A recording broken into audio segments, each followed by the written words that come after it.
Mark, and we've made it through the last phase, the ministry of Jesus Christ in Mark chapter 11, his entering Jerusalem. Jesus' ministry from the very beginning has been a ministry of proclaiming himself to be the Messiah, the chosen servant of God to Israel. He has been proclaiming that both in words and in deeds, and in his authority of teaching, as well as the authority of his miracles and the signs and wonders that he would perform. He has provided enough evidence, and ample evidence, and more than enough evidence for the nation of Israel to know and understand who he claims to be. And then he has traveled the nation of Israel, mainly in the Galilee area, and they call it the suburb or outlying areas of Israel, proclaiming this message and calling people to believe in him. And yet, as the ministry progresses, it ends up with more and more rejection rather than more and more acceptance. And the conflict has only increased as he heads toward Jerusalem, but the most intense pressure that he'll face is in Jerusalem itself and in the last week of his life. He's been preparing the disciples for this, to get to Jerusalem, teaching them about the rejection of the leaders. 3 times clearly he states to them what awaits them in Jerusalem, that he would be rejected by the leaders, he would be killed by them, and rise again on the 3rd day. They did not understand these things as yet. They will recall them later when the Holy Spirit opens their minds to bring to remembrance everything that he taught them. But he has prepared them because he knows the intensity of the time that they're coming into. And the important event that we looked at that Mark brings out, right, is as commonly we call the triumphal entry into Jerusalem, and I just call it the temple invasion of Jesus, as he really comes in on the first day, entering on the appointed time marked by Daniel, and in the appointed method marked by Zechariah, riding on a donkey, the colt of a donkey, and all of that to fulfill Scripture. But in verse 11, when we ended up, it kind of brings it to the point that Mark is going to focus on, and Mark focuses it this way. This is what he has to say about this first day. It says, he entered Jerusalem and came into the temple. And after looking around, he departed for Bethany with the 12, since it was already late. This would become the pattern, and as we go into these coming days before the crucifixion, we're going to see this as the pattern that Jesus has established. Every day, he's going to enter Jerusalem, he's going to come into the temple, he's going to teach and instruct from the temple. He's going to be confronted in the temple about his authority. He's going to be confronted about how the authority he does what he does and how he teaches. They're going to try to discredit his teaching, and they're going to look for opportunity to kill him, but they won't find any. Jesus will hold this authority, and he'll hold the temple until the night in the garden in which he offers up his life and offers himself up for arrest and allows Judas to betray him. But until then, and we'll look at this in the coming weeks, the opportunities that they're looking for to find Jesus and arrest him and kill him can't be found. They can't move against Jesus. They would have done it on the first day that he entered in. They would have done it on the next day when he cleared the temple that we're going to look at today. They would have done it the day after that. But they don't have the opportunity to do it, because God has a timetable and he's waiting for the Passover. And until then, they're not allowed. Simply not allowed. So this was an extreme, intense pressure between Jesus and the leaders. In the past, his conflict has been mainly with the Pharisees. And if you think about it this way, the Pharisees controlled the synagogue system, which existed out in the neighboring villages. They controlled this system that kind of had the sway and influence into the daily lives of the people. And yet now we're entering a new phase. When we enter into Jerusalem, Jesus is going to enter into direct conflict with the highest of the leaders, the high priestly system. And the high priestly system is centered around, and their authority and control and influence is centered around the temple itself.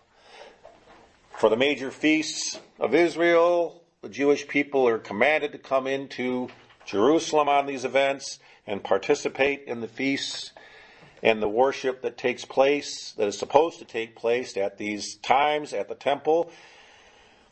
And the ones in control of that system and the hierarchy, the highest part of their system is the high priests. They're a different group than the Pharisees. They don't usually get along. They don't usually work together.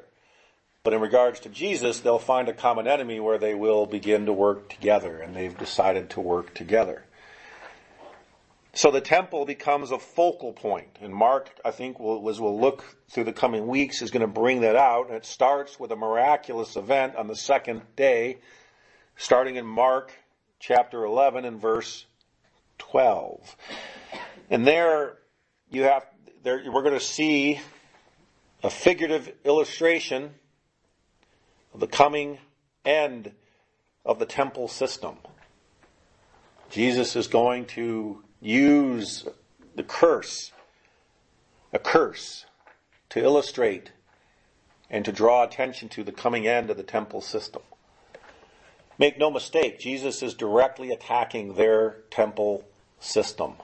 I call it that. It's a very tradition-oriented, but it's a racket. We'll describe it later. It's a racket. It's almost a mafia-style racket run by the high priests themselves. And we'll take a look at that. But scribes, lawyers, Pharisees, high priests, they're all going to be in agreement after this that Jesus needs to go. Ultimately, when Paul describes in Romans chapter 10, this is how he describes that Israel did not knowing about the righteousness of God, rather they created and established their own version of it. This high priestly system that existed in the time of Jesus is that version. It's a counterfeit, false version of Judaism that was created by themselves. And this is what Jesus is attacking as we go into it. And it starts in verse 12. And again, as he curses here, it's going to be a figurative about a fig tree, and it's going to be illustrative of the temple system. And this is what it says. Mark chapter 11 and verse 12. On the next day, that's the second day, the next day after arriving in Jerusalem, they had departed from Bethany, heading back to Jerusalem, and Jesus became hungry. This is a simple occasion, and quite often, as you see it, this is not the only time Jesus ever became hungry, okay? As he's walking back and forth, there's a pattern that's established here in the last week. Again, every morning he's going to walk across from Bethany back to Jerusalem, and at night he's going to leave Jerusalem and go back to Bethany. But on this day, it just happens randomly that what's important is that Jesus is hungry, right? You have no way of knowing that that's an important thing, that Jesus is hungry, that it's going to figure into an important event. But it does. They're just walking along the way. Jesus becomes hungry. And in verse 13, this random occasion that doesn't seem important at all, that doesn't have anything, every time you're hungry, you're going to solve it by finding something to eat. So Jesus does. And in verse 13 it says this, seeing at a distance a fig tree and leaf, he went to see if perhaps he would find anything on it. So, just a simple encounter that Jesus, walking along the way, somewhere in the middle between Bethany and Jerusalem, walking down the valley and back up the valley that he would have to cross to get into the city. Somewhere along the way, he just happens to see this random fig tree and leaf. And that creates now a scenario where he's going to make a pronouncement. Because this is what it says in verse 13 that's important about it. He just perhaps, look at the language of it, he just went to see if perhaps he would find anything on it. Maybe he even said that. Hey guys, I just want to go see, maybe there's something on that tree to eat. Let's go in that direction.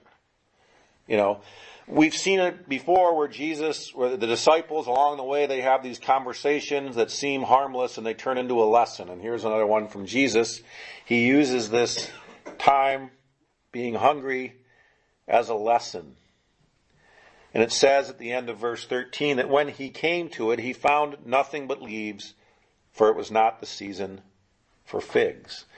And this is the Passover time, and by the calendar, it would have been early in the season. They would have had a few more months for it to be ripe.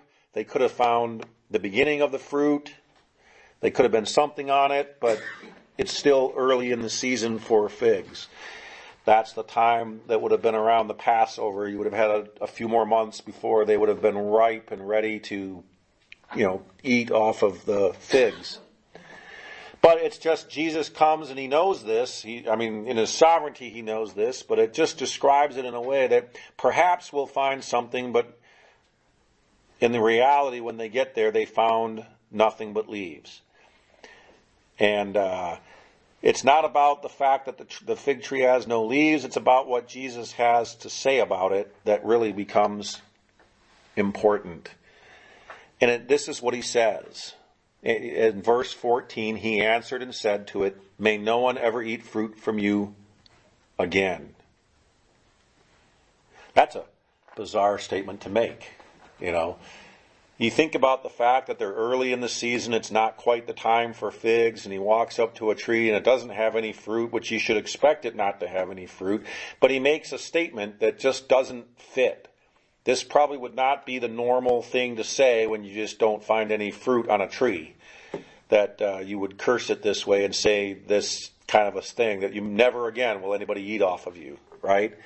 But he makes this startling statement, and he makes it, and here's the point, in verse 14, his disciples were listening, right? You can imagine as they walk back and forth, and you have to know that this is a pedestrian kind of life.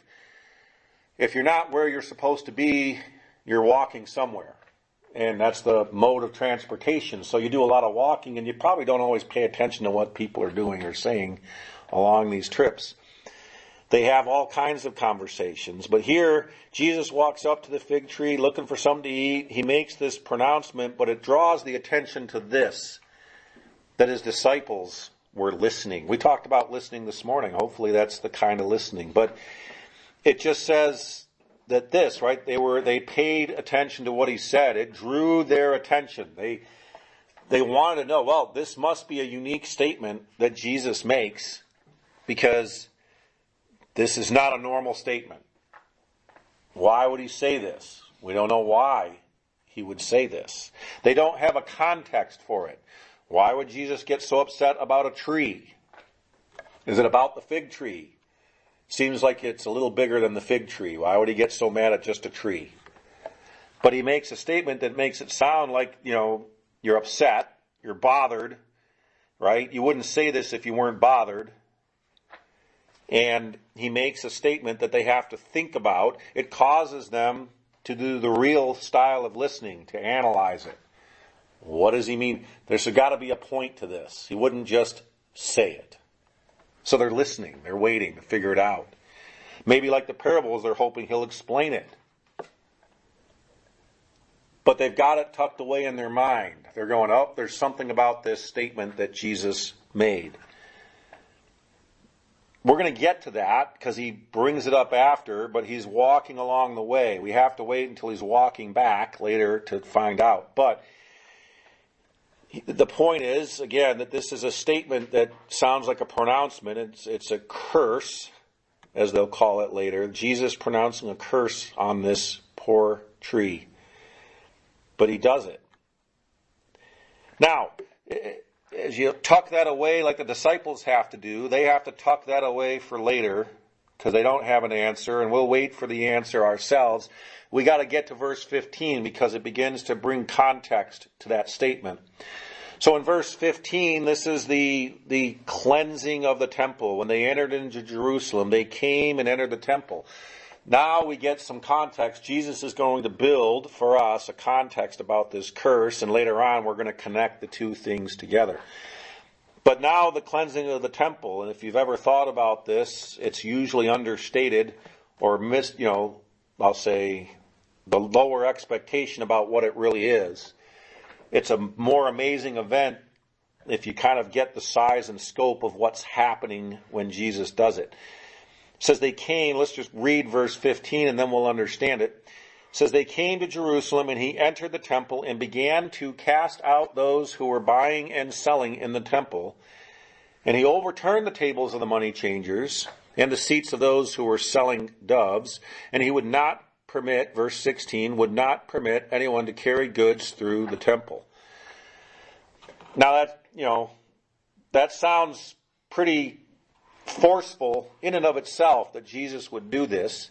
But again, we're just going to take a minute to build the context and to understand what's going on. The temple itself is kind of as an amazing building, even in the size and scope of the temple of Herod at this time. The normal construction of the temple, like the tabernacle, began from the center and worked its way out, right? You have the Holy of Holies and the holy place, the center buildings that are designed in the temple for the priestly service and the high priestly service, along with the altar and the brazen altar that stand next to this building. And from there you have separations by courtyards that kind of expand out at the temples. You start with the courtyard where the men would gather around the sacrifices. You have another courtyard where the women would gather, and you have a courtyard for the Gentiles. It just kind of expands out from there. And around the outer court of the Gentiles, you have a pretty fortified wall that exists. It's not just a, chain link fence style of construction, but even by their standards, it's kind of a fortress in its construction. In fact, you have a barracks of guards that exist next to it. And again, these stone walls that are built up around it, it's a pretty serious place. It has entrances on multiple sides. You can come in and out from different areas. And what it describes here is that Jesus is able to come into this area and do what he does. To do what he does is a pretty miraculous event. In our own understanding of size and spatial relationships, it's probably best to think of this place in the size and scope of a stadium, football stadium, or something in that size. It's a pretty big place. And Jesus is able to go in and he's able to clear this place out. Now, when it says in verse 15, he was casting out those who were buying and selling in the temple, one of the things they did was they bought and they sold animals for sacrifice. That was one of the things they bought and sold. And the way they would do it, the way that it was described in the history of is that they kind of had a racket about it. You would come in with an animal and they would look at it and say, oh, that animal's not good enough for sacrificing. It has a blemish or it's not perfect. You don't want to go in there with that animal. And they would pressure you into buying one of their temple certified animals. Okay? This is how they would do it. And so under that pressure, you would likely buy that animal. And not only that, but then they would say, well, you don't have temple money either. You brought your Galilean money or whatever you've got, and you have to go exchange it with the money changers. By the way, the exchange rate is like, 2 to 1. So now you're paying twice the price for an animal that you didn't need in the first place because of the pressure that they have. And the one who benefits from all of this is the high priestly system. They're the ones who operate this for a profit. They've got a business going on. And so it's an illicit business. And it's one that puts pressure on the people, especially the poorest of people. They were even selling, like I said, the cheapest ones, doves, but they're probably, way more expensive than you can buy a dove outside the temple area. But they try to keep you and discourage you from bringing those in or using them. And so it's a racket. The high priestly system in Luke is described pretty good, but we won't go there. But just to give you the context for it, it's a high priestly system that's kind of like an old-style mafia family. They were all related to one another, the high priests who existed at the time of Jesus. Luke says there was Annas, there was Caiaphas. Around that time, there were 2 or 3 other people who were stepsons or relations to them. And what it was is that Rome kind of decided who was the high priest at the time, and if you bothered them or offended them, they would kick you out. And how you protected yourself was you would put a family member in your place. And so Caiaphas was the one who kind of had this whole system going on at the time, and he had had a number of his relatives in and out. He wasn't even the high priest at this time. I think Annas was the high priest, but he still ran it behind the scenes. So he's always mentioned. So you kind of have this whole illegal, if you will, illicit, immoral system of buying and selling goods that existed. They kind of ran a black market Walmart out of the courtyards of the temple as you came in, and you couldn't get in there unless you passed through these things. I don't know how many people have ever had the experience of going into a city like Las Vegas or staying at a hotel with a casino before. If you've ever done that, you understand kind of how this goes. You can't get to your room. I've tried this. I stayed in Vegas one time. You can't get to your room. There's no way to get into the hotel and get to your room without going straight through the middle of the casino. It's impossible. Why? They want you to go in there and spend your money. It's the same thing here in the temple. They probably, the way you get in, they've got these stalls and tables designed at all the entrances that you're not getting out of there without having the opportunity to spend a little money. And so it's this whole illegal system that runs. And when Jesus enters and begins to cast this out, this is what he is attacking. He's attacking this buying and selling, but it really backs up. He's attacking the whole high priestly family system that exists at this time that exerts its control and authority located at the temple. So when it says there in verse 15, he began to cast out those who were buying and selling, they're connected to the high priest. He overturned the tables of the money changers. They get their cut of the money exchange. And the seats of those who were selling doves. And so he's got this whole racket and system that's probably, like I said, barricaded, or you have to go through at every entrance to get in. Yeah, I'm kind of just trying to build the picture of that, whether it's exactly true. It's like that. And here's what would happen in verse 16. He would not permit anyone to carry goods through the temple. So what it says is after he clears them out, which is amazing all by itself, the fact that he could get in there and overturn tables and clear dozens and dozens of people out of the temple area and stop them from conducting business, right? Multiple stalls and booths that would exist at this time to do this. But he completely stopped them from coming back in and doing it. Maybe wow, he just caused a big ruckus. Let's go back in and start up again. Verse 16, he would not permit anyone to carry goods through the temple. And I look at this in a certain direction that says that's a possibility that exists through the whole time that he began to teach at the temple. That for this week, they have a real serious disruption of their buying and selling of goods. And by the way, we're coming up to a pretty, if you think about it in terms of modern day analogy, we're coming up to one of the busiest pizza days of the year next week, right? If you've ever worked at a pizzeria, you know that you make more money on the Super Bowl night than you probably do in the 2 months leading up to it. Okay, you can triple your business from some pizzerias on Super Bowl night because everybody's going to buy pizza or chicken wings or whatever. But it's a big night for that kind of a thing, right?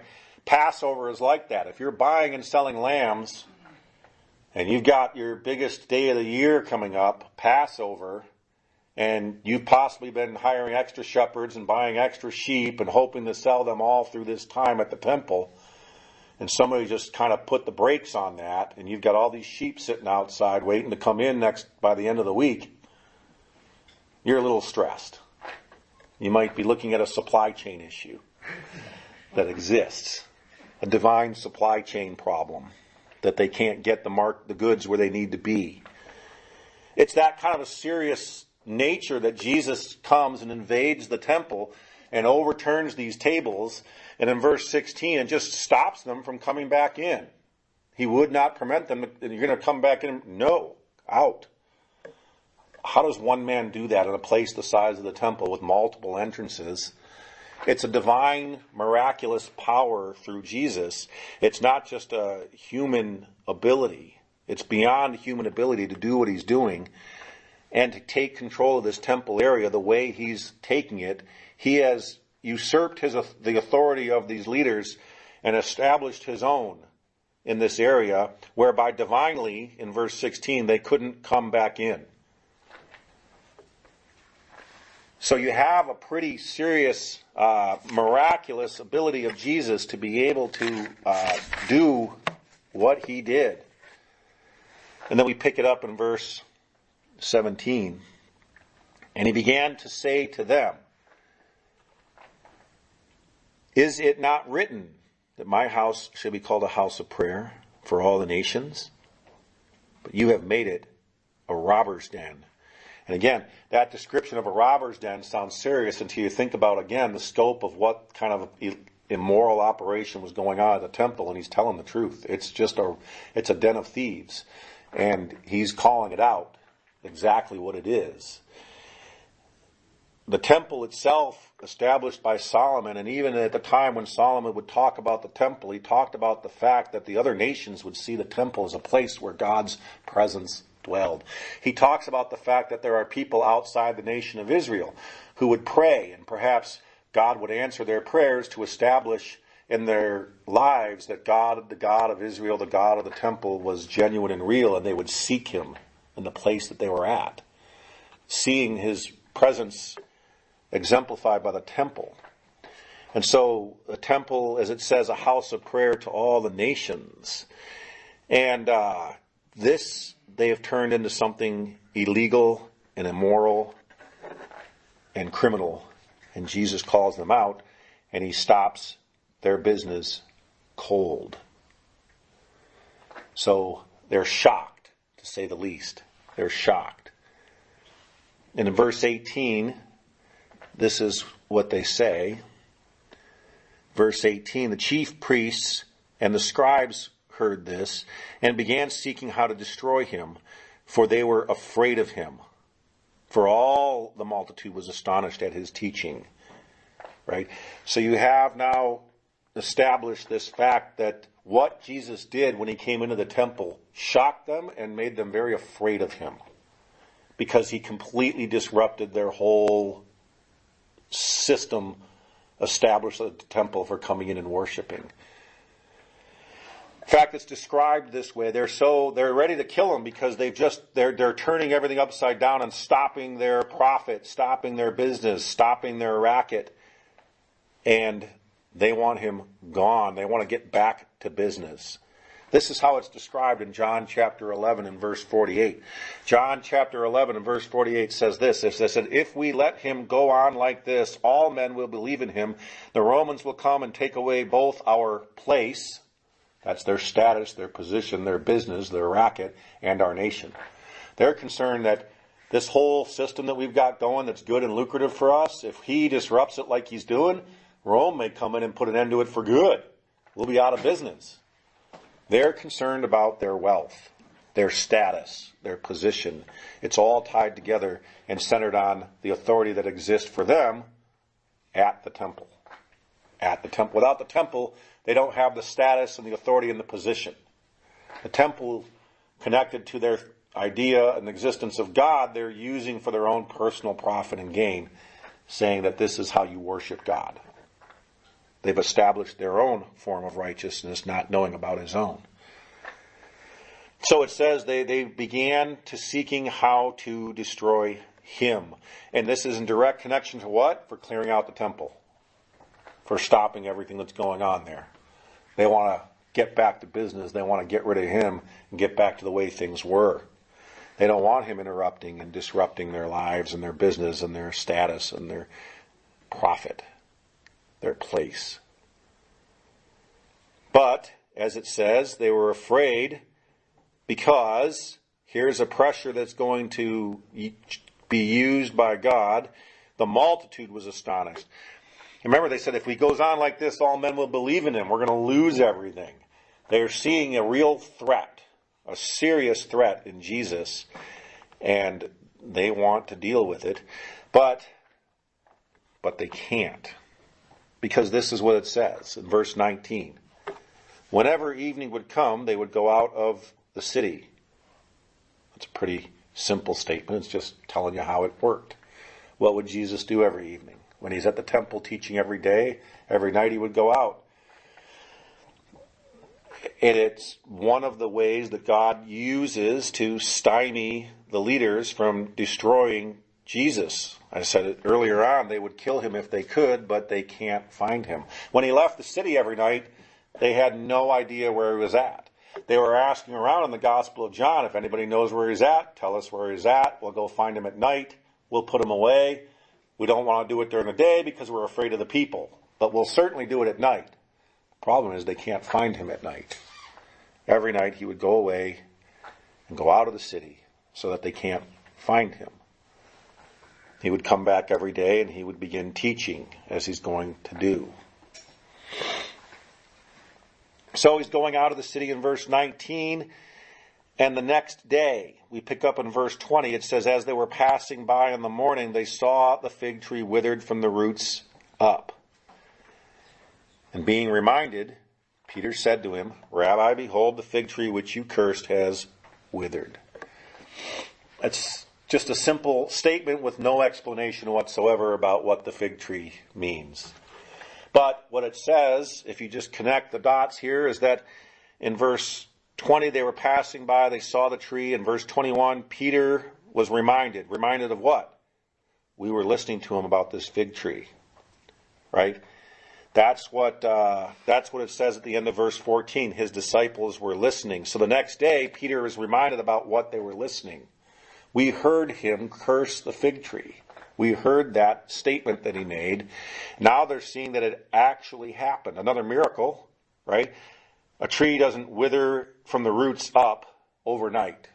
It doesn't happen that fast. You have a tree that had leaves on it, which is a sign of at least it had the vitality and life, even if it wasn't the season for figs to be on it. And now it's withered, not just withered at the top or a few brown leaves, but from the roots up. It's a dead tree. It ain't going to make it. And Jesus' answer is simply this in verse 22. Have faith in God.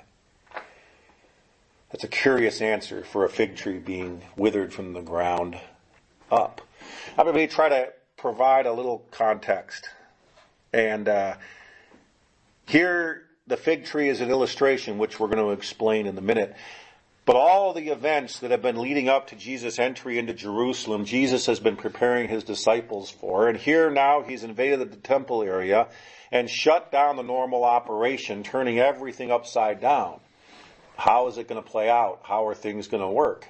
Jesus simply says, have faith in God. It's all going to work out. It's going to happen the way God wants it to happen. You may not understand it. You may not know about it. How is this bringing in the kingdom, shutting down the temple, clearing it out?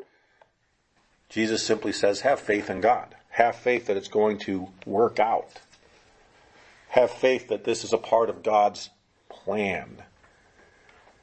So we know that he's going to continue to go on teaching in the temple. And at night, he's going to go out and spend the nights on the Mount Olivet or across the valley, even into Bethany.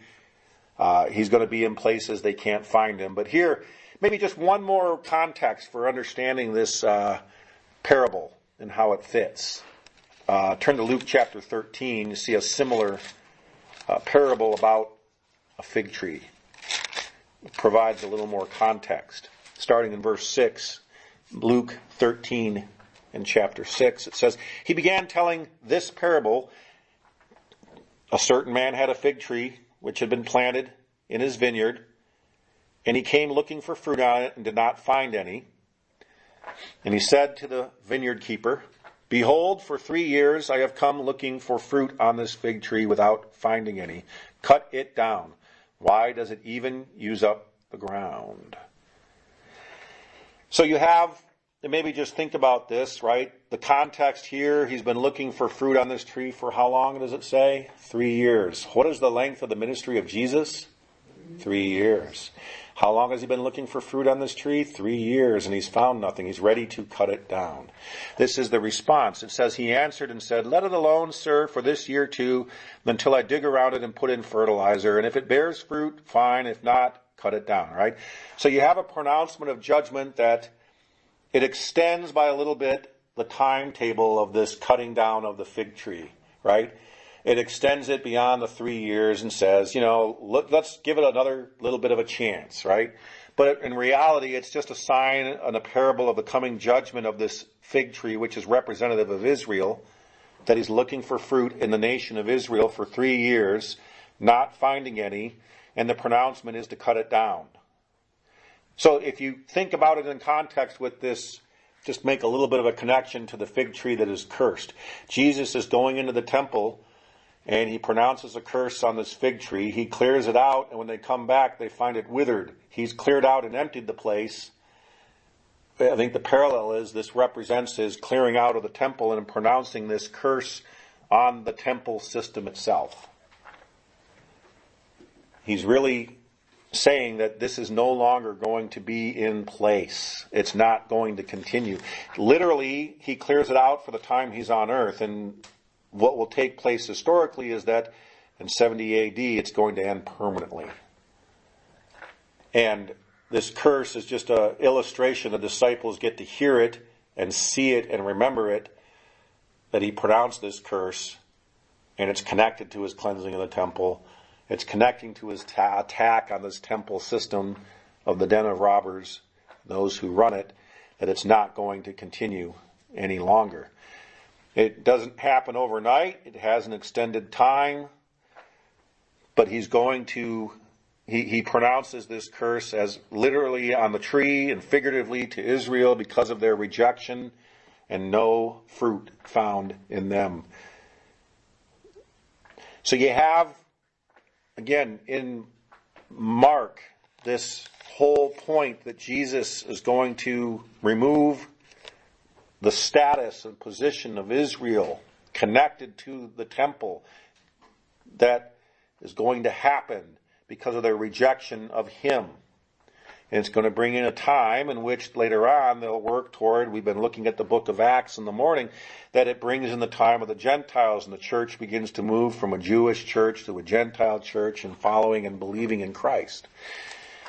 Here is a pronouncement of the beginning of the end of the national status for the time being. It's not a permanent one because we know that God has not forsaken Israel. He won't cast them aside permanently.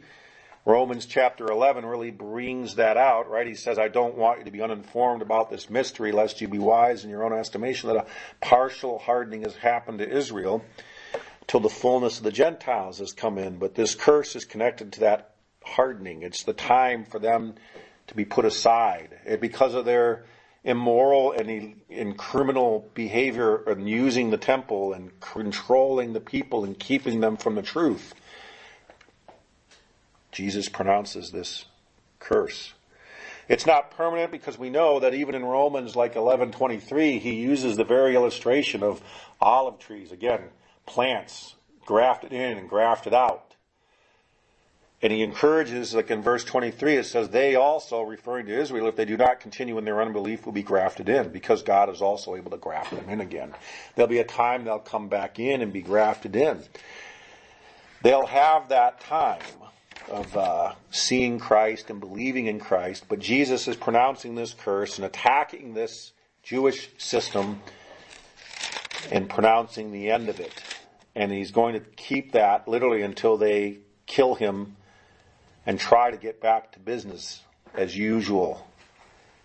But until then, he's got the temple, and we're going to see their attitude about his control of the temple in the coming weeks. But they don't understand, and so he's just simply saying to them, have faith in God. And he gives this encouragement that we're going to look at next week in Mark chapter 11, verse 23. I say to you, whoever says to this mountain, be taken up and cast into the sea, and does not doubt in his heart, but believes that what he says is going to happen, it shall be granted him.